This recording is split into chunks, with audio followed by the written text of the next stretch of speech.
Swayam Prabha. Digital India. Educated India.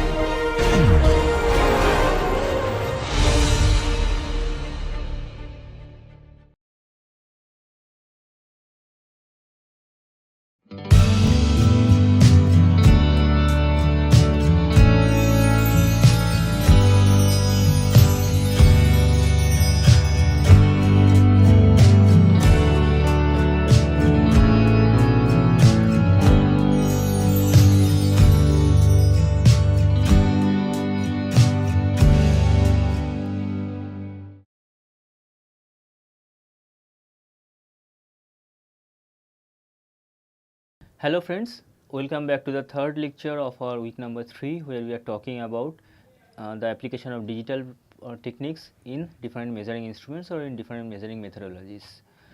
In the first lecture here, we have discussed about the different number systems and their mutual conversions, particularly with focus on decimal, because that is the one that we keep on using for our day-to-day applications. Whereas in the second lecture, we have discussed about the fundamental components of any digital circuitry, to be more precise, the logic gates and their combinations, and we have seen that how by combining different kind of logic gates we can get any kind of combination of digital outputs from a circuitry. And then we have briefly discussed about, or rather in quite detail, we have discussed about two kinds of binary codes, the BCD codes and the gray codes, which are ways of storing some decimal number into their digital format, or I should say the binary format. Today we shall be continuing the same, and also we shall be learning about how to convert a real life analog input to its digital counterpart. But before that, let us do a bit of exercise like we always keep on doing. Here I have given a simple digital circuitry to you, where there are two inputs A and B, and there are three components. Can you identify these gates from their symbol? Each of these gates have a proper representation, and always you have to identify the nature of the gate from the representation itself. Now this gate number 1, what is this? Yeah, this is an NAND gate. This gate number 3, this is an AND gate, and whenever we have this dot or whatever, this extension in front of an AND gate, that represents a NAND, which basically opposes or rather reverses the output of an AND gate. And what about this number 2? This is an OR gate. So one particular combination of output is given. Let us try to form the truth table using the other kind of inputs. So truth table means where, let us say, A and B are the two, and finally output what we are getting. So our possible combination of input can be 0 0, 1 0, 0 1 and 0 0. One case is already shown here, which is 0 0. Let us try to start with this. So our A is 1, B is 0.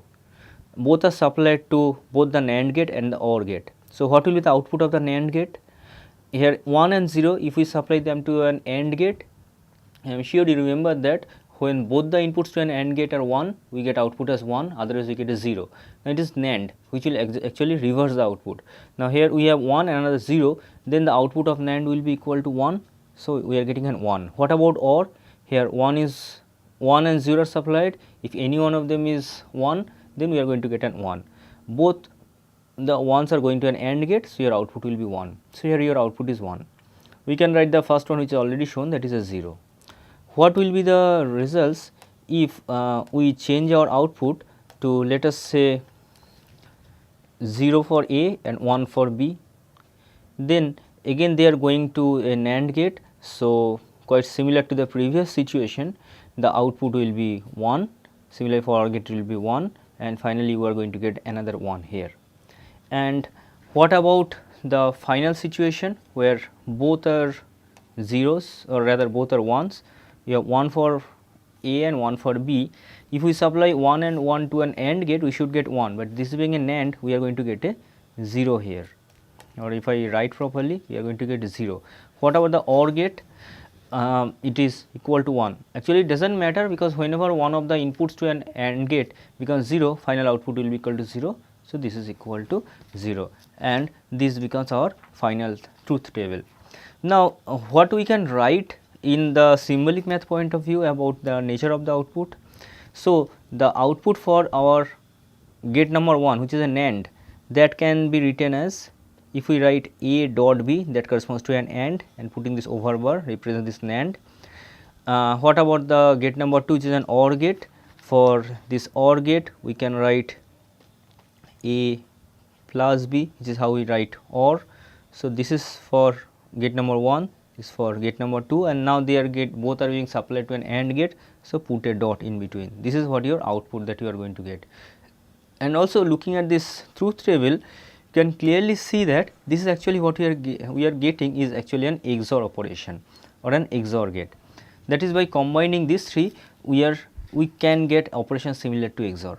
So, this is a simple exercise that we can have. Let us do one more exercise, which is related to the application of the BCD and gray format of storing binary numbers. For that we shall be making use of these tables, where we have the decimal equivalent of, or rather binary equivalent for decimal digits from 0 to 15, and also the gray equivalent.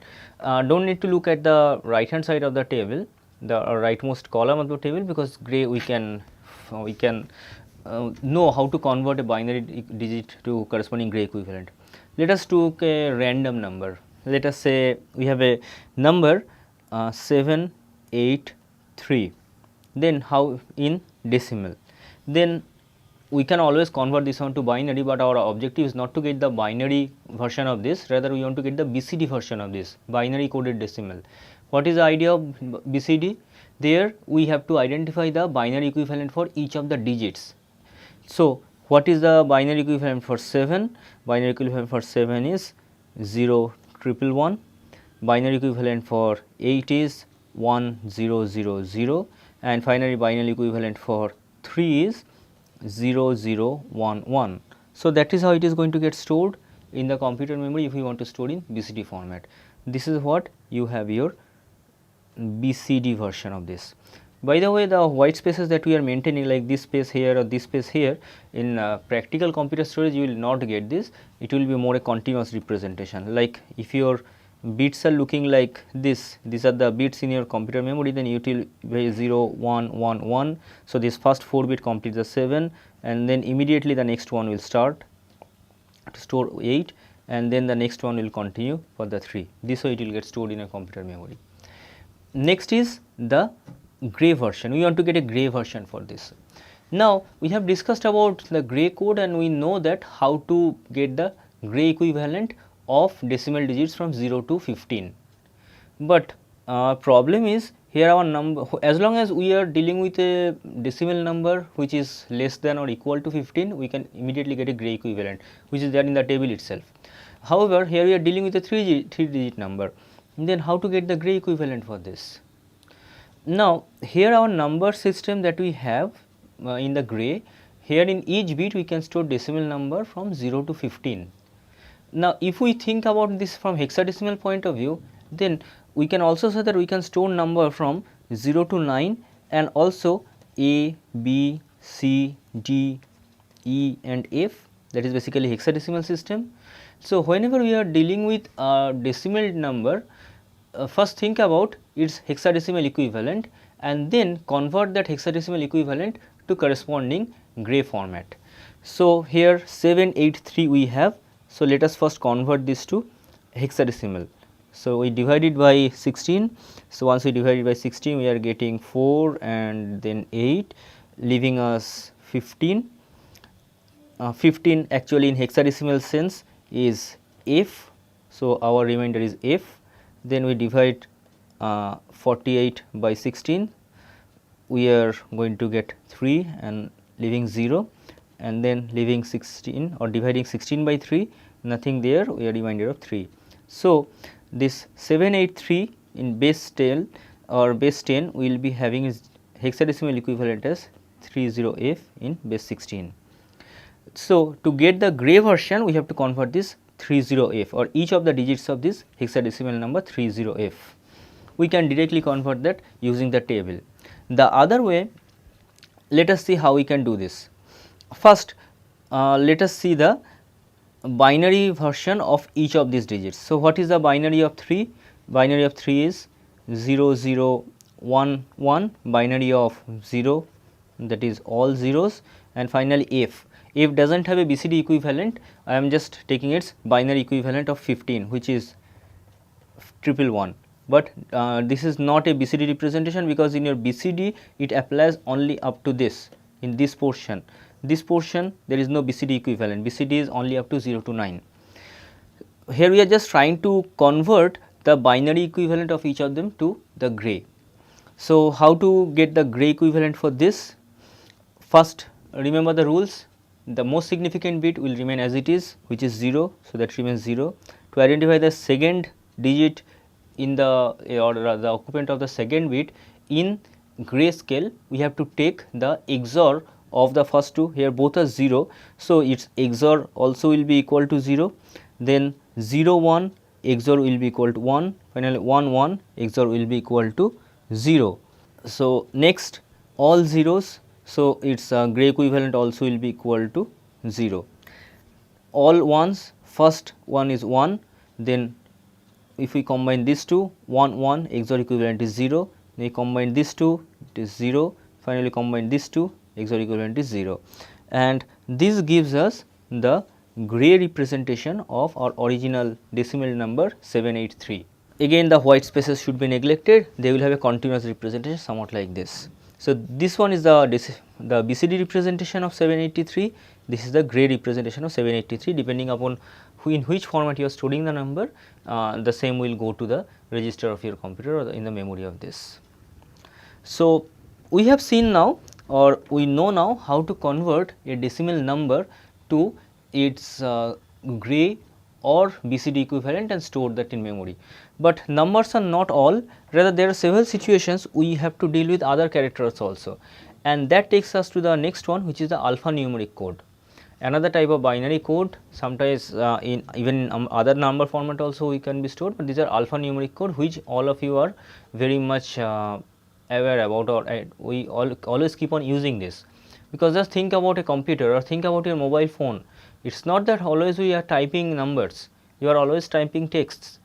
So, whenever sending a message to someone, whenever typing an email, whenever typing a WhatsApp message, what we do? We keep on typing the characters, A, B, C, D, these characters, different symbols, plus, minus, etc. The even more advanced versions of that, different emojis or smileys that we keep on sending. Now, those are not numbers.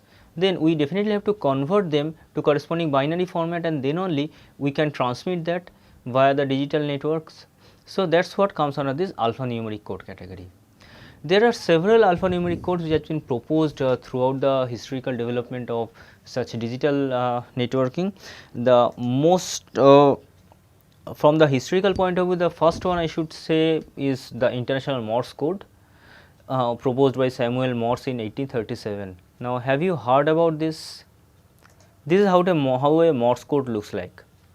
All the characters, firstly it has only the uppercase letters A to Z and the digits 1 to 0, and in the international version of this one, several of the symbols are also included, like shown here.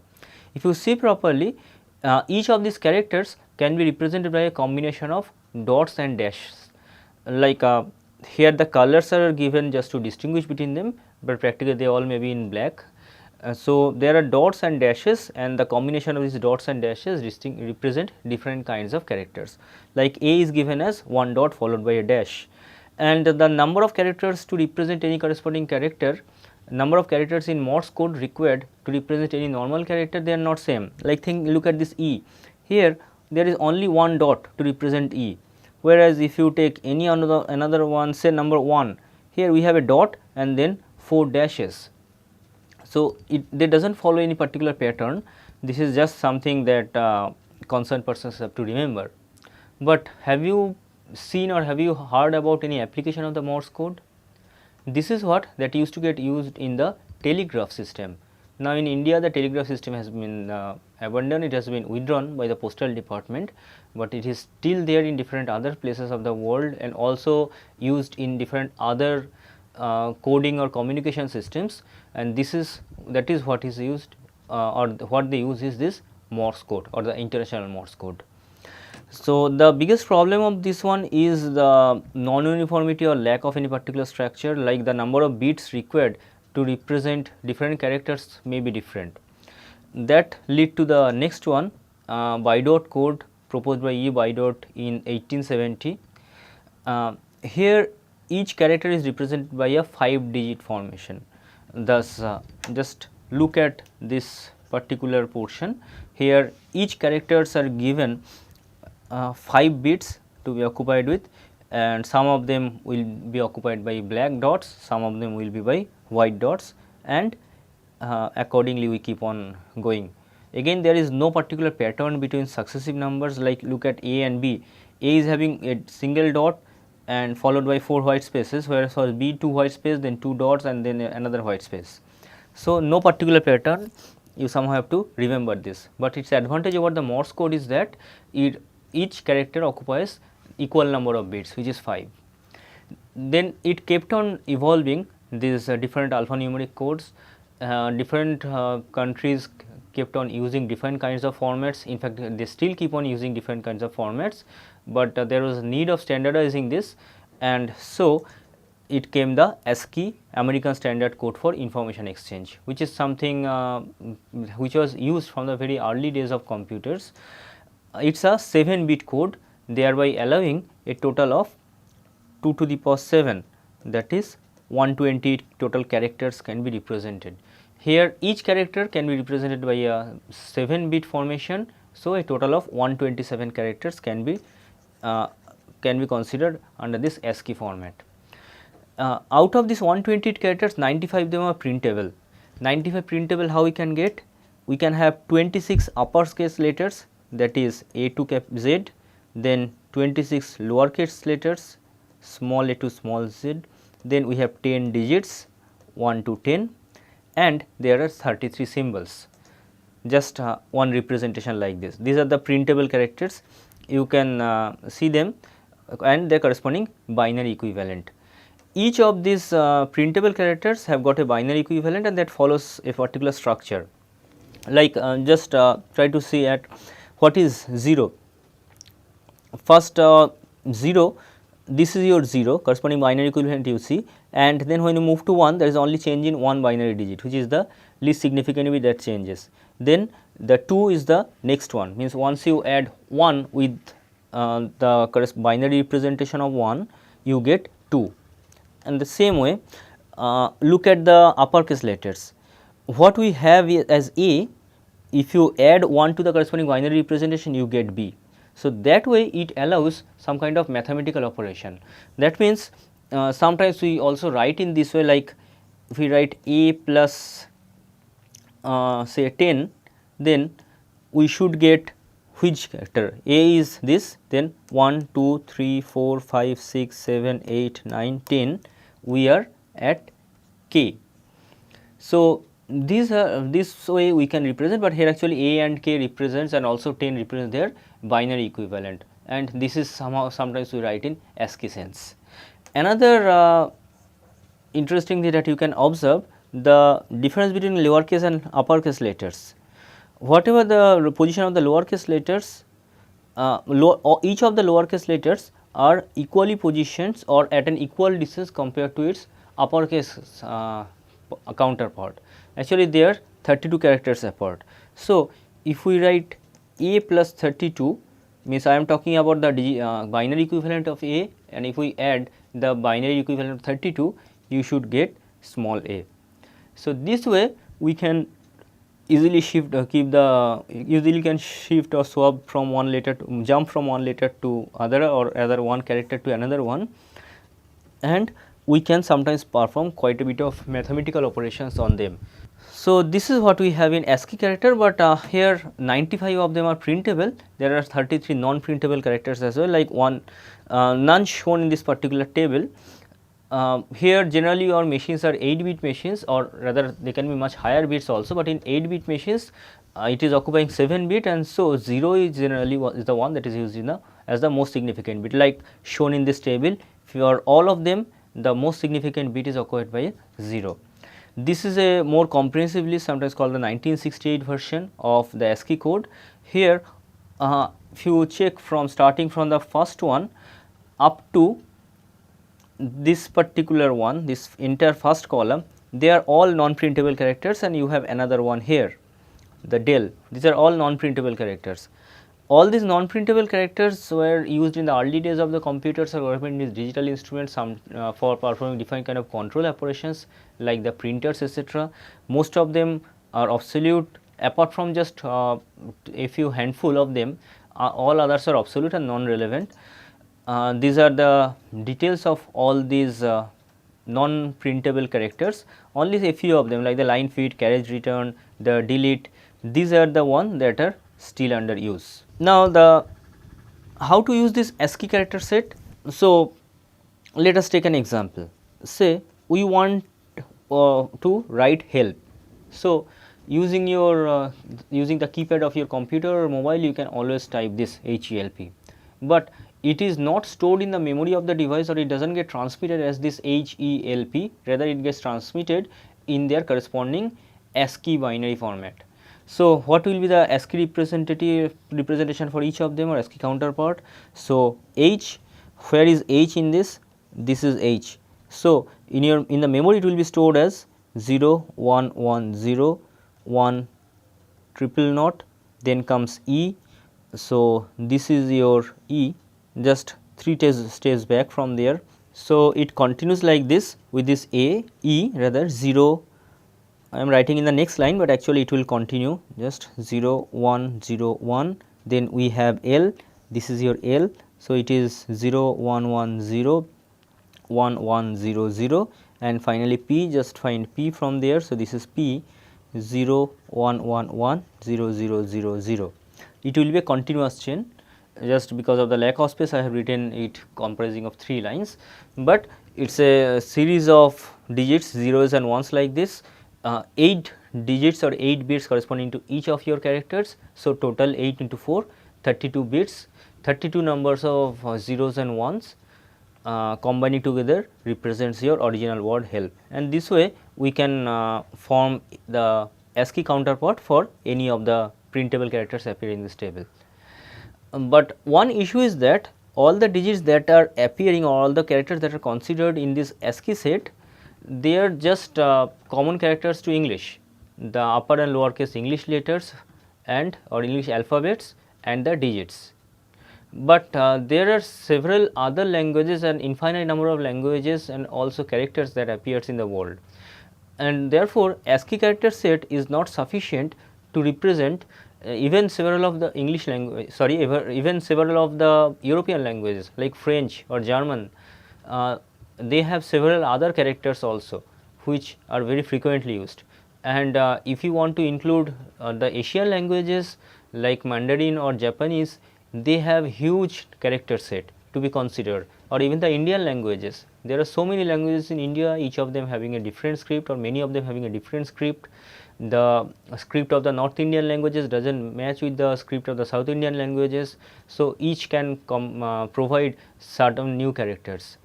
In that case, ASCII fails very much. So, there are lots of efforts to improve that, to consider a more number of characters in the same data set within the scope of the same data set by expanding the number of bits involved in this, and expanded ASCII, which is an 8-bit character set that was proposed by certain companies. It is an 8-bit, so it considers 2 to the power 8, that is a total of 256 characters, but that is also not sufficient.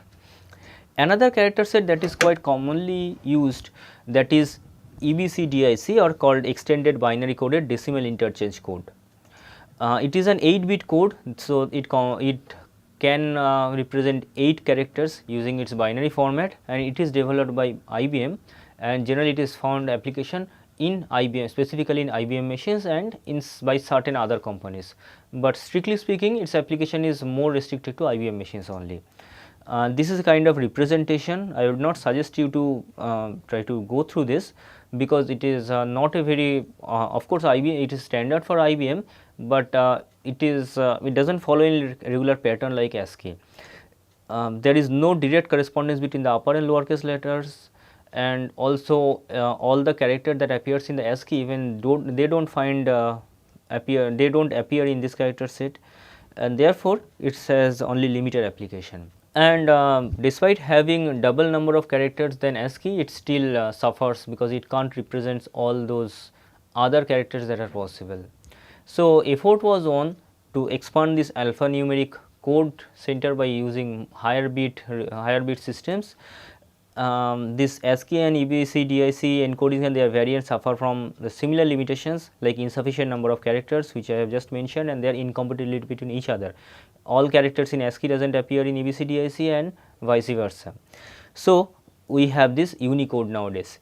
The International Organization for Standardization, or ISO, and Unicode Consortium, they together has developed the Unicode.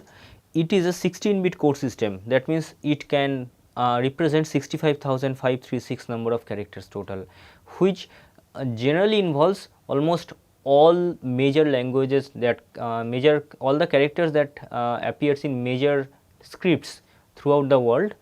And at the moment you will find this Unicode in most of the modern operating systems, Android or Microsoft or Linux based systems.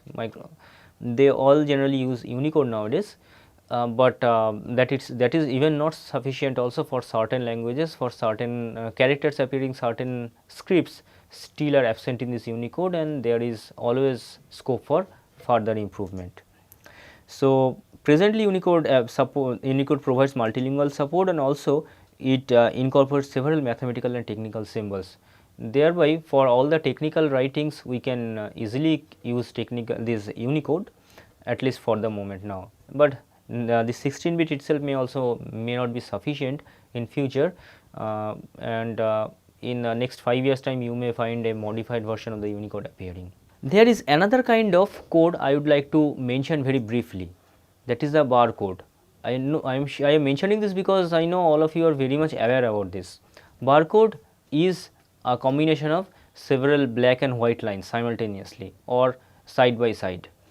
So, in all barcode you have a particular kind of pattern. There is a couple of buffer zone or quiet zone on either side, and then you have a start character. This portion is a start character which will indicate to the scanning device that exactly in which position, from which position it should start scanning.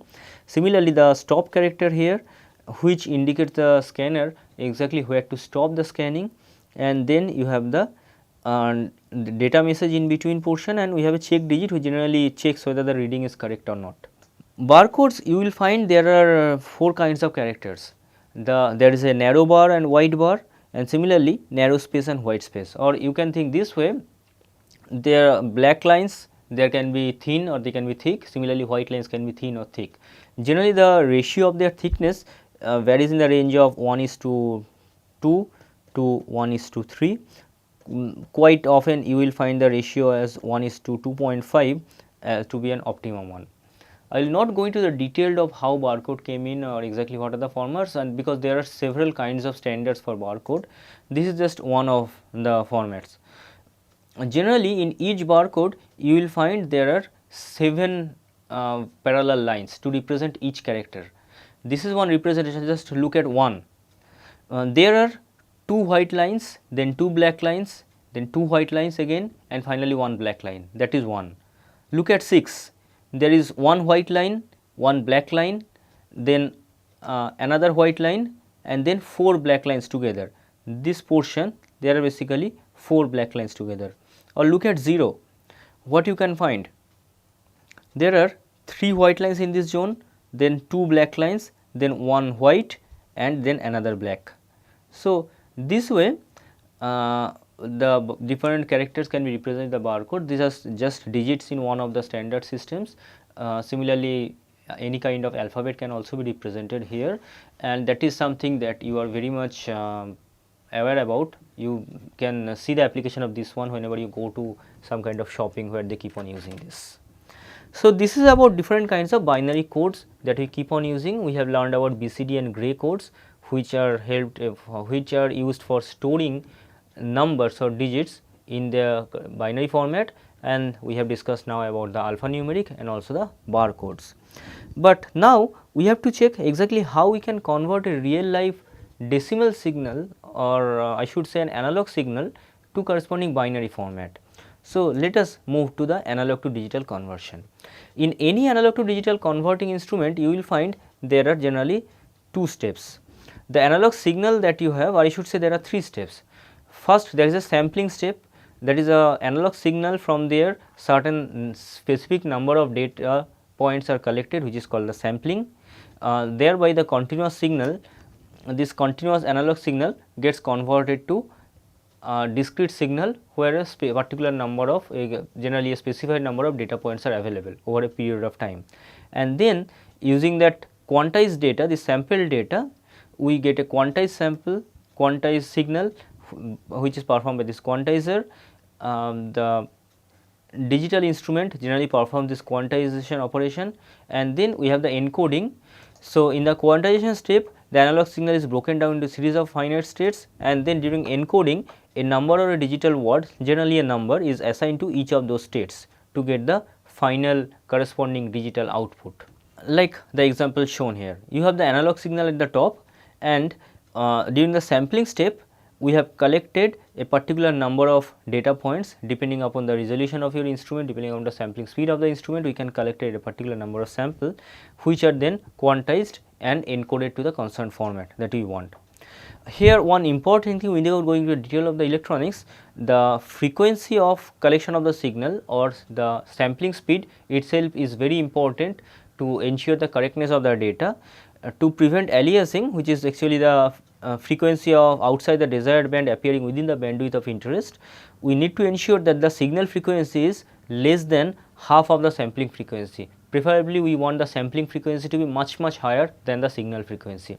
Sampling frequency is given as like over a particular time interval how many samples you have collected. So, like in this example there are 3. So, if this time interval is 1 second, then your sampling frequency is 3. This higher the sampling frequency, it is always better, your instrument will always be able to give much better representation of the actual analog input. So, we always want the sampling frequency to be high, and to the lowest limit it should be at least twice of the actual signal frequency. So, this particular rule is called the Nyquist rule. So, now in any digital instruments we have the analog input coming in, and quite often we generally have a reference input also. This reference input is compared with the analog input to provide some kind of modulated signal, which is sampled then quantized depending on the number of bits that the instrument is using, and then we get the digital output at the end.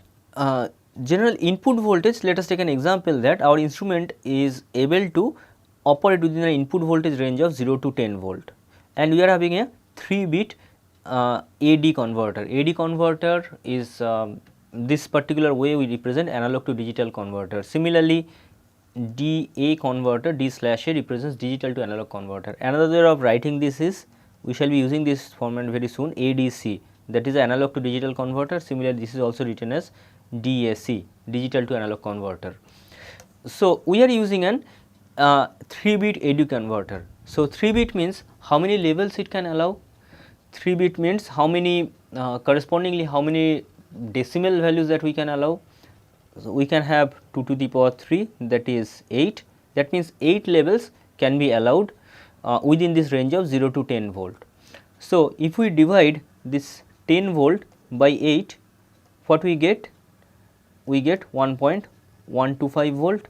So, that gives you the resolution of the instrument, and this is what we have. So, we can divide this entire voltage range of 0 to 10 volt into 8 distinct levels, each of them having a span of this 1.125 volt. So, anything appearing between 0 to 1.25 will be identified as 0 or the state number 0, then 1.25 to 2.5 will be identified as 1.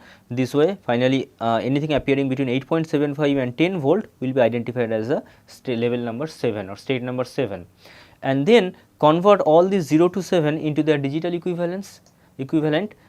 So, we know how to convert. The first one will become in 3-bit representation, it will become 000, and the final one, that is 7 in digital or state number 7, will become 111.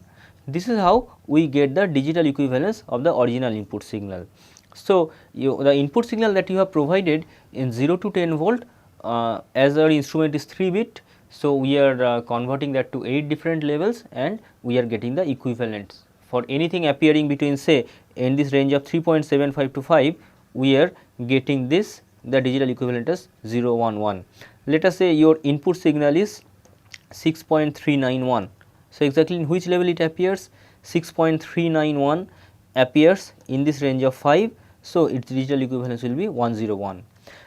So, another way, if you think about, if your digital input is 7.001, that will also appear in the same range. That is, any value your analog value appearing within this range of 6.25 to 7.5, your digital instrument will not be able to classify between them. They will represent all of them by the state 5 or 101 as the output. So, that is one way of drawback of your system. To rectify that, we need to go for higher bit system. Like, think about if your instrument is a 4 bit one, then what is the small width of each of those states, or how many states it can measure. So, it will be able to measure 2 to the power 4, that is 16 number of states, that is starting from 0 to 15 states it will be able to measure. And what will be the width of each of these states? That will be 10 volt divided by this 16. So, I think it is 0.625 volt. So, within a span of any signal appearing within a span of 0.625 volt will be identified as 1, and then accordingly it will be dividing the entire span of 0 to 10 volt within 16 levels. So, this is what we call as resolution, or sometimes also called analog quantization size. It gives a measure of the number of digital level the converter can produce. So, it is just I have mentioned V max minus V min by 2 to the power n is the resolution of your instrument. And finally, we get a representation like this. Like for the 8 bit one that we are talking about, anything appearing within this particular zone, any signal appearing within this particular zone, they will be represented by this particular digit. Similarly, anything appearing within this particular zone, they will all getting a correspondence to this. So, we have to be careful, like if we want very precise measurement, a difference between say this particular, let me clarify this mess here, say this is one analog value and this is another analog value, and we want to make a distinction between them. Your digital instruments may not be able to do this because they are falling within the same state level. So, this is again just repeating the same, the resolution, any value appearing within this signal range will be given the same digital level, and that will continue for each of the digital levels, and the only option is to increase the resolution of the instrument, and that is to allow more number of states within the range of voltage that you are dealing with. This is called the quantization error. If you remember, in our first lecture in this particular module, we mentioned about the quantization error, that is analog signal is independent of quantization error because you are not doing any sampling there, whereas in digital signal we are doing the sampling, leading to this quantization error. Another point that comes into picture is the sampling speed. How many samples you are collecting over a particular interval. Like in there are two situations shown there. In the first case we are collecting less number of points, in the second case we are collecting double number of samples, and definitely your resolution is much better because you are able to measure, like here over anything appearing with this span is given the same value, whereas it is a much smaller span in the second case. There are two examples shown. First one is having low resolution, or rather quite big resolution and low sampling rate. Second one is having more precise resolution and higher sampling speed. So, and definitely the second one will give you much better digital representation, because you can see in the first one this entire portion, while the curve is changing like this digital signal is stuck at the same point, whereas here it is again broken into 3 or 4 different levels. So, we can have much better representation when both resolution and sampling speed are better or favorable. Now, there are different types of analog to digital converters. We shall be discussing about some of them. Each of them has its own shortcoming, each of them has its own merit. Some of them are very fast, some of them are more precise than the others, some of them can be very accurate, but are very costly or complicated in their operation.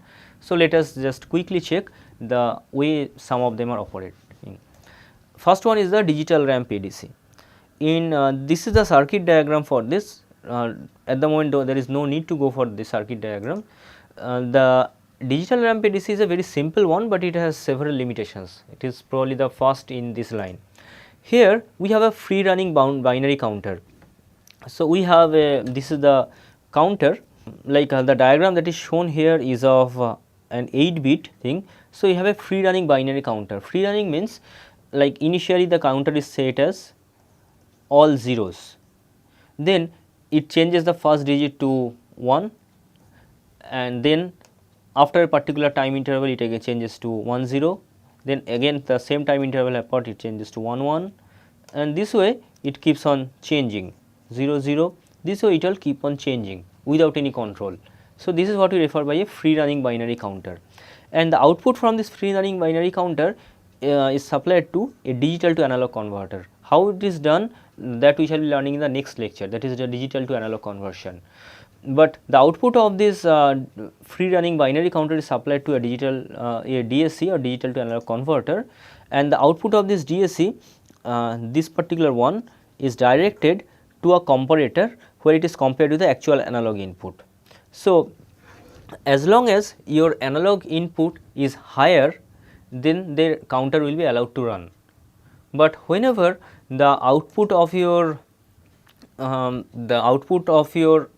digital to analog conversion that becomes higher, then of course at that instant you have crossed the analog value. So, we should stop. Just look at here, your analog value is this over this range, and your counter is increasing, the voltage corresponding to digital to analog conversion that keeps on increasing. Just at this particular point it is touching the analog signal or maybe just crossing it. So, this counter, this comparator will activate a control mechanism which will stop the counter, thereby giving this particular digital output value, and the counter will be set back to 0. So, the objective or rather the operation of this counter, this comparator rather, is to ask the binary counter to stop as soon as the output of this DAC becomes greater than the actual analog input, thereby you get this. Immediately the counter comes back to 0, it comes back to 0 and then again continues to operate, that is 1 bit at a time, it keeps on increasing, and it continues to increase till again it encounters analog signal like here. During that entire period your output is stuck here, then here you are getting another output for this. So, this is a very simple mechanism of operation, but what do you feel, what are the shortcomings it can have? Definitely it is quite slow, because every time for you are starting from 0, you are continuing till you meet the analog signal, and as soon as you meet the analog signal you fall back to 0. So, it is very slow in its operation. The sampling time keeps on varying with the input voltage, like you can see in this case the sample, one sample is collected here, the next one will be collected here. So, this is the span that depends upon the input voltage value which is high. Like in this case one sample is collected here, the next one is collected here, it is a much smaller span because the input voltage is like that in this particular time. So, the sampling speed or sampling time keeps on varying with the input voltage itself, which also may not be a very favorable one. Like we can see here, this is the gap during two successive samples, whereas here the gap is much smaller.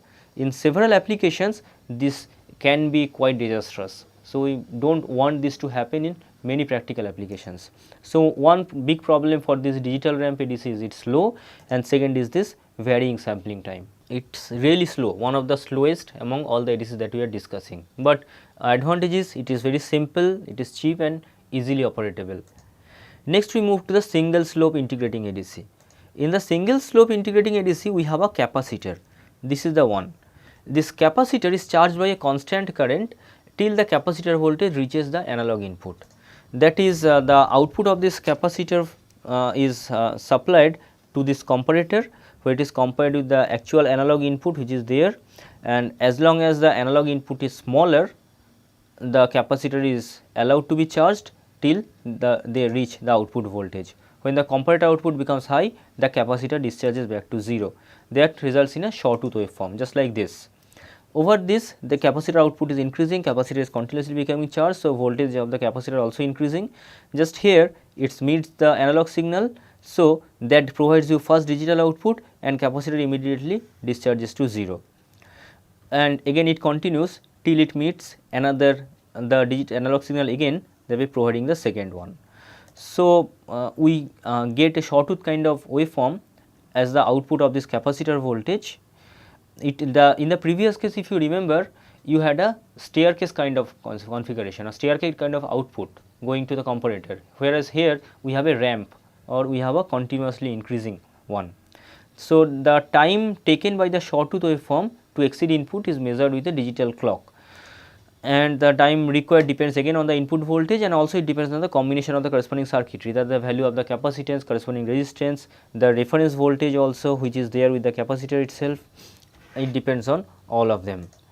So, it does not involve any kind of digital to analog conversion. So, the circuitry is much simpler, it is cheaper also in that sense, but it suffers from all the disadvantages that a digital ramp one have, like low resolution, slow and also varying sampling speed. You can clearly see here, this is the sampling interval, where the sampling interval is much slower in this case. So, it has varying sampling time, and there another problem can be the calibration drift with aging, as the rate of integration and rate of counter independent of each other, that is, as it is continuously used, the capacitance values etc. may change, thereby severely affecting the output of this. One improvement on the single slope integration ADC or single slope integrating ADC is the double slope one, where instead of being charged by a constant current, the capacitor is charged by a current proportional to the input voltage, thereby reducing the operation time quite a bit. Rest of the operating principle remains the same. If someone is interested, you can search over the internet for double slope integrating ADC. But we shall be talking about now the successive approximation ADC, which is the probably the most widely used and popular one. It has a conversion time constant, maintained constant and proportional to the number of bits in the output. Like in the previous two examples or previous two converters, we have seen that the conversion time depends on the input signal itself. Depending on the that is, in both cases, whether you are going for a staircase approach in the digital ramp or whether you are going for a constant current approach in case of a linearly increasing voltage in case of the integrating ADC, we have a varying sampling time, whereas the biggest advantage for successive approximation, here your conversion time is constant and is proportional to the number of bits in the output, which should be the ideal one. Now, unknown analog input voltage is approximated using an n-bit digital device. One bit is changed at a time, starting from the most significant one and finishing with the least significant one, and there is a register which monitors the comparator's output to see if the binary count is greater than or less than the analog voltage, and accordingly it adjusts the bits. It stops when the output of your DAC becomes equal to ADC. So, the final conversion time is equal to the number of comparison times the clock period, and number of comparison is equal to the number of bits. Now, seems quite obscure. Okay, let us check with an example. We have a 4-bit ADC which is receiving some analog input of 6 point something volt, and it has a reference of 10 volt. So, what will be its resolution? It is a 4-bit, that means it can allow a total of 2 to the power 4, that is 16 levels, and there are 4 bits. So, each of the bits, the first one will correspond to 2 to the power 0, next one 2 to the power 1, this is 2 square, and finally 2 cube, total 16 level it can provide. And what is the resolution? That should be equal to 10 volt divided by 16, so 0.625 volt. So, resolution is 0.625 volt. So, what is the voltage corresponding to each of them? First one is 0.625 into 2 to the power 0, that is 0.625 volt itself. Second one 0.625 into 2 to the power 1, that is 1.25. Third one 0.625 into 2 square, that is 2.5, and the most significant bit corresponds to 0.625 volt into 2 cube, that is 5 volt. So, each of these have some input. What I mean here, like suppose you are having a 1 here and all zeros, then corresponding digital to analog conversion will return a 5 volt, whereas if you are having suppose 1010, then corresponding digital to analog conversion will return a 5 volt plus 1.25, that is 6.25 volt, and precisely that factor is used in successive approximation ADC. This is an example.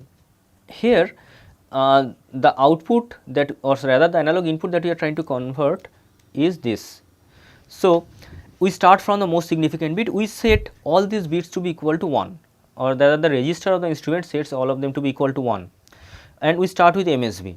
When it is at MSB, or I should say initially MSB is set to 1, others are set to 0 by the register. So, when it is 1, we are getting 5 volt, and the comparator checks whether the input is greater than or 5 volt, or not. In this case it is greater, so this 1 is retained. Now, it moves to the second one, which was initially 0, now it is set to 1. So, how much is your output? 5 plus 2.5, that is 7.5. 7.5 volt is the output of your DAC, and whether it is greater or not, it is lesser. So, it goes back to 0. Now, the third bit, that goes to 1. So, how much is your output from the DAC? Remember, MSB has already been set to 1, second one has been set to 0. So, you have a 5 plus 5 plus 1.25 volt, so 6.25 volt. Whether it is greater, comparator checks and the analog input is greater than that. So, this 1 is retained here. So, 3 bits are final, 1 0 1. Finally, the least significant bit is set to 1, and comparator checks whether the input voltage is greater than 6.875, no, it is less than that. So, you set to 0, and a final output becomes 1 0 1 0. This is the digital output that you are going to get from this. If we can increase the number of bits, then we can get even more number of binary digits to represent the same signal. This is kind of circuit diagram where this is a successive approximation register, which keeps on changing one bit at a time. Most significant bit first, like when it is 1, others are set to 0. It checks the output of this DAC to this in this comparator, and depending on the result of that, it keeps this one either as 1 or goes back to 0. Once this is set, then it moves to the next one, which is set to 1, and this process is repeated till we finalize what is the digit in the LSB. You can think the DAC output keeps on changing like this. Your analog input is known, which is a constant, and the DAC output, when you set the most significant bit, you have set up a big one, then there is a smaller, much smaller change. Finally, we are going back to the analog input. If we think an algorithm point of view, just what I mentioned, first all bits are cleared and we start with most significant bit. MSB, like here, first MSB is set to 1, others are all 0. So, if the DAC output is greater than this, then if DAC output is lesser, then it will remain as 1, otherwise it will go back to 0, and then it moves to the next significant bit. This way we keep on moving till the least significant bit. Depending on how many number of bits you have, we know the number of times we have to compare, and accordingly the total time required for conversion is fixed. It has medium accuracy level, depends on its own resolution, but the constant conversion time is the biggest advantage. It is a high speed, reliable and high resolution device, can go up to 16 bit, which is probably the highest among all the ADCs. Then it consumes low power and cost. It is a good trade off with the speed. The speed is low, or rather I have mentioned that the conversion time is constant. I have mentioned high speed, but compared to if your other ADCs, speed is low. It is slower as the resolution keeps on increasing. It is slower because like 8-bit cases we have to compare 8 times, whereas in 16-bit cases we have to compare 16 times. So, the conversion time keeps on increasing, and the circuitry is a bit complicated because of all these comparators involved, or I should say all these comparisons involved. You have to modify each of the bit once at a time. So, the next one comes is the flash or parallel ADC, which is probably the simplest one to understand from operation point of view, and it is very fast. It gives direct measurement with 2 to the power n minus 1 number of comparators. How that is done? Look at the circuitry. Here we are dealing with a 3-bit output system. So, your total number of levels it can measure is 8, which is 2 cube, that is 8. So, we shall be having there are 8 minus 1, that is 7 number of comparators will be there, like shown here. Now, there will be a reference voltage, this is the reference voltage, and then there are 7 number of resistors, equal value of this resistor. You can see all this R, there are 7 number of resistors and 7 number of comparators. This chain of resistors are connected to the ground. So, what is the current that is flowing through this? can you calculate the V ref is the voltage that you are applying on one end, other end is grounded, there are 7 number of R resistance. So, the current that is flowing through this I is equal to this V ref divided by 7 R, that is the current that is flowing through this. Now, each of the comparator in one side that is connected to the input voltage, on the other end it is connected to either the Vref or a modified version of that. Like the first one, the top one is connected with Vref, second one is connected when the Vref connected to the Vref through one resistor. So, what is the voltage at this particular point? It is Vref minus I into R, I into R is the corresponding loss, that is Vref minus Vref by 7 R into R, that is 6 by 7 Vref. So, the second one is subjected to 6 by 7 Vref. Similarly, the third one will be subjected to I should say this particular line, this particular portion it will be subjected to 5 by 7 Vref, and this way it will keep on increasing or decreasing, rather this will be subjected to 4 by 7 Vref, 3 by 7 Vref for this, 2 by 7 for this, and this one just 1/7 of the Vref that you are providing. So, the reference voltage for each of the comparator that keeps on changing, and that is compared with the input voltage. Now, depending on the value of your input voltage, one or more number of comparators will give you positive output and some of them give you negative output. Like suppose if your V in is in between 3/7 Vref and, or I should say it is greater than 3/7 of Vref, but it is less than of 4/7 Vref, then it is greater than 3/7 Vref, but more than 4/7 of Vref, then the what output you will going to get from that? The first one will give a positive output because here V in is greater. Second one where you are in the first one you are supplying V in and Vref, so it will give you a negative output. Second one, the reference is 6 by 7 of Vref, so it is negative. It is 5 by 7, so it is negative. This is 4 by 7, this is also negative, but here the reference is 3 by 7. So, this will give you a positive one, this is positive one, this is also positive one. So, for this particular input voltage, it is giving you positive output from 3 of the 7 comparators, whereas others are negative. So, the entire array is clocked simultaneously and decides in parallel, and if the comparator with the reference is less than the input, then we get 1, otherwise 0. And now only the one that is having the highest order, that input is considered. Like here 3 are giving positive, so only this one will be considered because here the reference is the highest, and then accordingly your encoder decides which should be the binary output. This is the way the final signal looks like. It is simplest in terms of operation, very fast, that is why we call it parallel, because all encoders or rather all the 7 comparators are working parallelly. It depends only on the delay that is associated with the comparators, otherwise it is very fast. It is able to produce nonlinear output as well, that is one very important application. Like here all these 7 resistors are equal in magnitude, but if sometimes we want a non-equal reference or we want to have a non-linear conversion, then we can change the value of this resistors itself. Therefore, we can get non-linear output as well, which none of the other variation of these ADC converters or ADCs can give.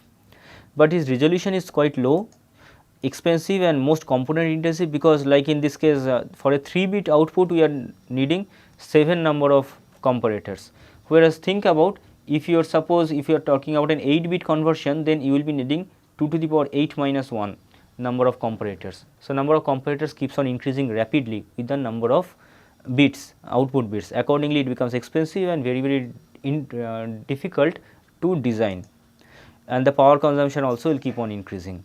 Yes. The final one I shall be mentioning very briefly. It is called the sigma delta ADC, or sometimes the opposite, the delta sigma ADC. Delta in Greek letter represents the difference, sigma represents summation. That is what this one does. It has one integrator, which does the summation, one comparator which takes the difference, and then 1 bit DAC. The DAC signal is subtracted from the analog signal and fed to the integrator. Here this is the integrator, this is your difference, and depending on the output of this, it is supplied to this DAC, which converts 1 bit at a time, and then we get a stream of zeros and ones, from where through the filtering process we get the final output. I am not going to the detailed procedure of this because this is a bit complicated and not required also from the purview of this course. But its advantage is it gives the highest possible resolution and also very high accuracy. It permits noise shaping and also much less number of components, particularly when you compare with the successive approximation one. But it is again a bit slow because we get just 1 bit at a time. It has a limited input bandwidth. Sigma delta ADC probably is the most accurate one among all that we have discussed, but the successive approximation one is the one that is most commonly used in general purposes.